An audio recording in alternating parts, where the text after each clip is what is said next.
précautions. Voilà. Donc, jusqu'à présent, Bogota se passe bien. J'ai fait quelques musées, j'ai visité quelques parcs. L'ascension du mont Serrate qui était hyper intéressante à faire. Le musée de l'Or qui finalement était un musée dans lequel j'avais pas forcément envie d'aller, mais j'y ai été, je me suis forcé, j'ai trouvé ça assez intéressant parce qu'au-delà de l'Or, on parle de toutes les civilisations précolombiennes avant que les Espagnols arrivent ici en Amérique latine. Donc aujourd'hui, je suis parti pour aller à Medellín, donc deuxième plus grande ville ici de la Colombie. J'ai pris un vol. Alors, j'ai pris un vol Bogota-Medellín pour plusieurs raisons. C'est que déjà au niveau du prix, la différence entre le bus et le vol était peut-être de 1 pour 3. Et je me suis dit, plutôt que m'embêter à faire des heures et des heures de bus à travers les montagnes avec les risques qu'il y a, autant prendre un avion. Donc 40 € l'avion avec une compagnie locale et je décolle ici à 14h, 1 heure de vol et j'arrive à Medellín. De l'autre côté, j'ai trouvé un logement qui me coûte pas cher non plus, c'est 80 € pour 7 nuits. Donc je vais rester là-bas pendant 8 jours. Je vais en profiter pour faire quelques excursions et sortir de la ville, je pense. Medellín, c'est une ville assez intéressante que les Colombiens aiment beaucoup.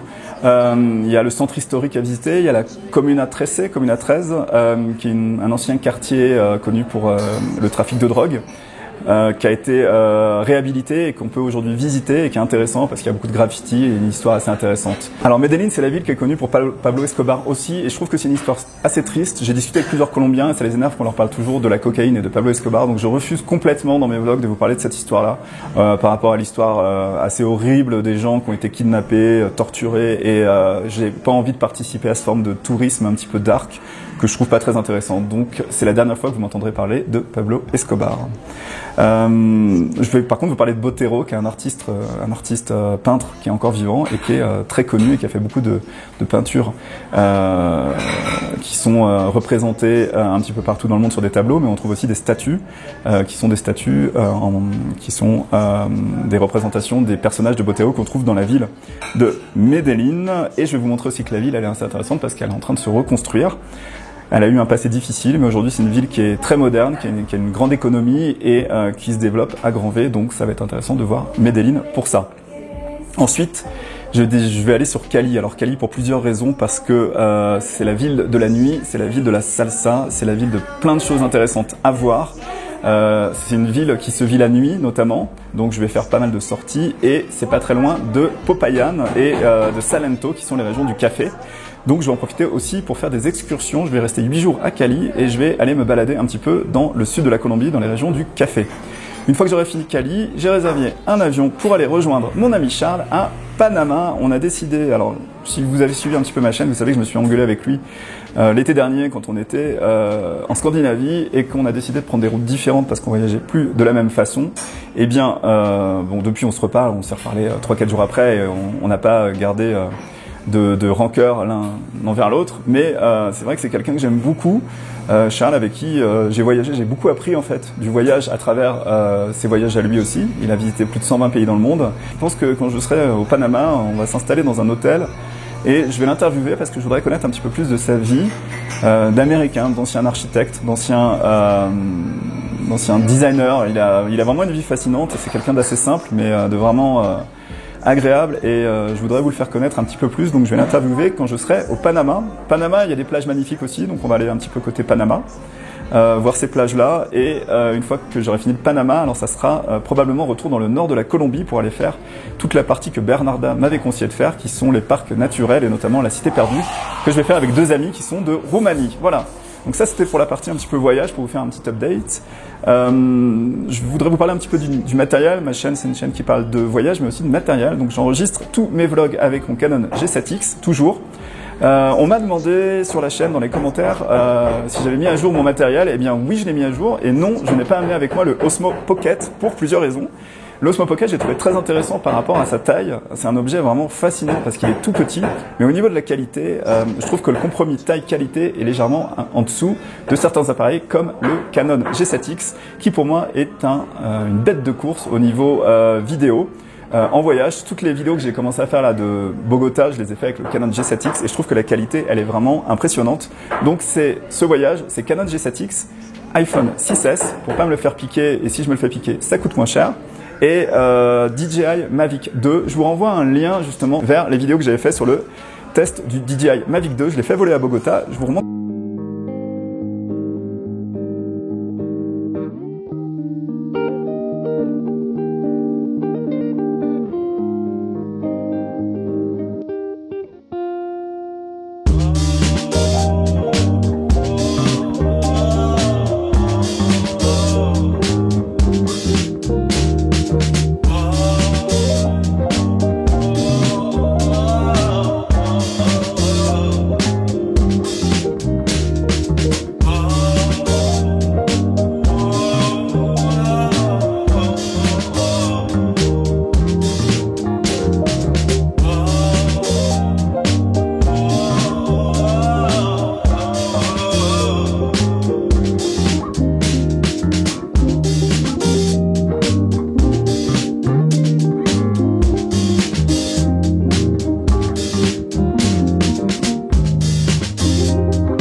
bilan des courses, le restaurant n'est pas très cher, le petit déjeuner, tout ça, c'était comme 20 000, donc c'est 5-6 euros. Moi j'ai rajouté du miel organique, du chocolat et tout ça, mais c'est en dessous des 10 euros. Le restaurant s'appelle La Castagna et en plus j'ai mangé une empanada qui était la meilleure que j'ai jamais mangée jusqu'à présent.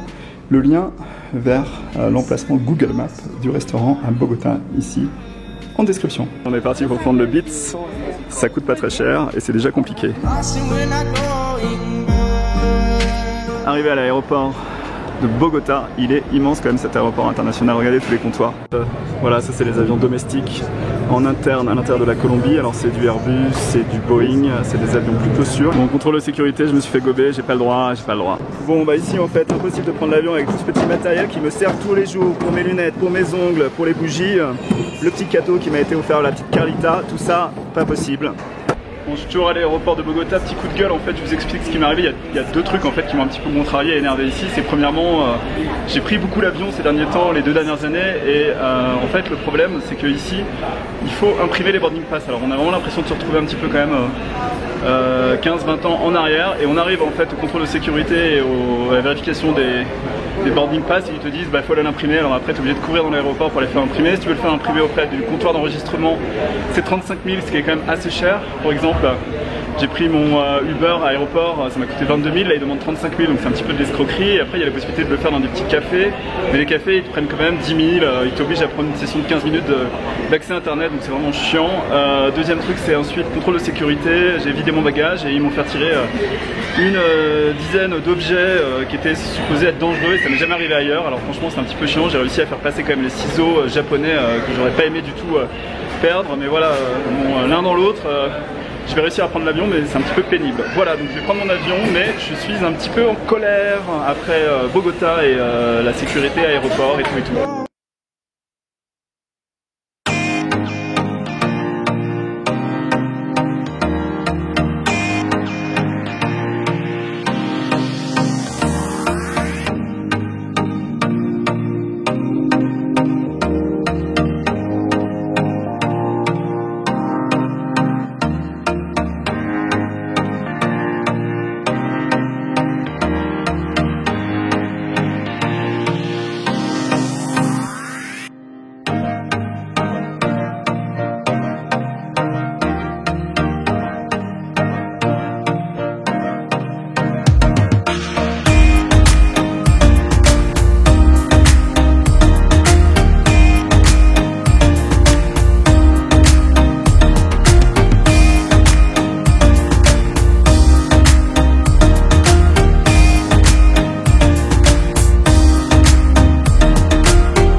C'est 15 €. Alors à mon avis il y a long de trajet pour aller là-bas. On peut vérifier dans Google Maps pour voir ce que ça indique. À mon avis c'est un aéroport type Charleroi que j'ai pris. Voilà, là j'ai déjà l'adresse de rentrée. Qu'est-ce qu'il me dit? Combien de temps ça prend? À mon avis il y a moyen de prendre sinon un bus pour aller directement à Medellín. Donc ici c'est l'attente pour les taxis, il faut compter à peu près 15 € en Uber. Et si de l'autre côté, on a l'option bus qui doit coûter beaucoup moins cher. Alors là, un truc intéressant, c'est qu'en fait la police contrôle les papiers. C'est 3 € pour aller en bus. Et le bus est confortable. Regardez, j'ai pu m'installer très bien avec ma petite valise cabine sous les pieds pour être sûr qu'on va pas me la piquer. 1 heure, Medellín, c'est parti.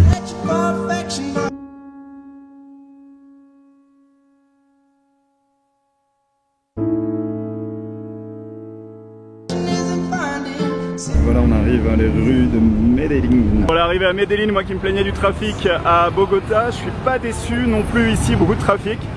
Mais je pense qu'en s'éloignant un peu de la ville, on va trouver des endroits sympas. Voilà, Medellín, bien arrivé. Voilà, arrivé dans l'hôtel. L'hôtel finalement a l'air pas du tout mal pour le prix, 80 €. Cette nuit, c'est vraiment pas cher. Bon, c'est plutôt rassurant, il y a des caméras, on est surveillé.